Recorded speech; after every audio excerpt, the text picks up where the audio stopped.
जय हिंद दोस्तों।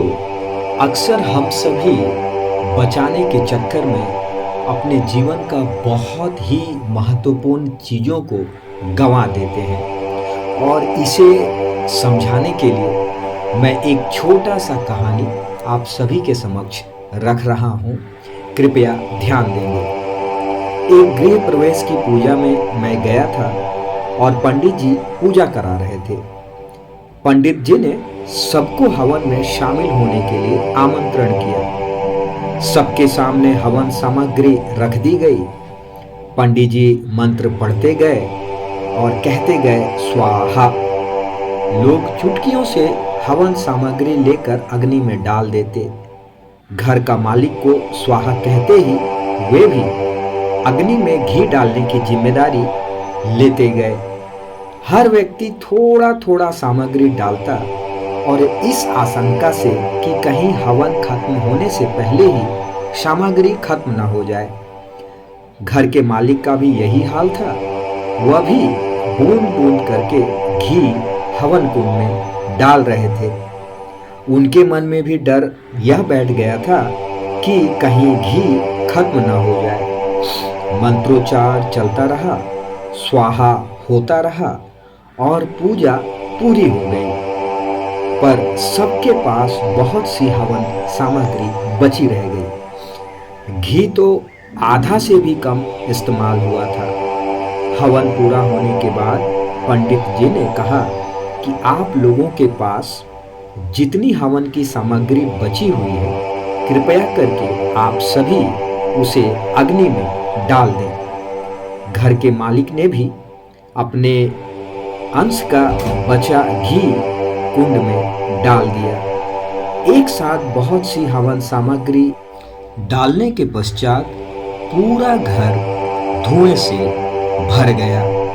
वहां बैठना भी मुश्किल हो गया। एक एक कर सभी कमरे से बाहर निकल गए। अब जब तक सब कुछ जल नहीं जाता, कमरे में जाना संभव नहीं था। काफी देर तक इंतजार करना पड़ा। सब कुछ स्वाहा होने के इंतजार में कहानी यहीं रुक जाती है। उस पूजा में मौजूद हर व्यक्ति जानता था कि जितनी हवन सामग्री उसके पास है उसे हवन कुंड में ही डालना है, पर सभी ने उसे बचाए रखा। आखिर में सामग्री काम आएगी या खत्म ना हो जाए, यही आस सभी के अंदर थी। दोस्तों, ऐसे ही हम करते हैं। यही हमारी फितरत है। हम अंत के लिए बहुत कुछ बचाए रखते हैं, जो अंत में जमीन जायदाद और बैंक बैलेंस के रूप में यहीं पड़ा रह जाता है। जिंदगी की पूजा खत्म हो जाती है और हवन सामग्री बची रह जाती है। हम बचाने में इतना खो जाते हैं कि यह भी भूल जाते हैं कि सब कुछ होना हवन कुंड के हवाले ही है। उसे बचाकर क्या करना, बाद में तो वह सिर्फ धुआं ही होना है। संसार हवन कुंड है और जीवन एक पूजा। एक दिन सब कुछ हवन कुंड में समाहित होना ही है। अच्छी पूजा वही है जिसमें हवन सामग्री का सही अनुपात में इस्तेमाल हो, ना कि सामग्री खत्म हो ना बची रह जाए। यही है लाइफ का मैनेजमेंट करना। सपनों के चक्कर में अक्सर हम जीना भूल जाते हैं।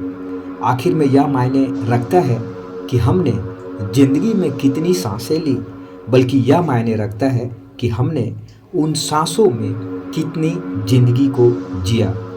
दोस्तों, उम्मीद है आपको यह संदेश अच्छा लगा होगा। अगर अच्छा लगा होगा तो एक कमेंट अवश्य कर दीजिएगा। बहुत बहुत धन्यवाद दोस्तों, और अगली पड़ाव तक के लिए आप अपना विशेष ध्यान रखिएगा।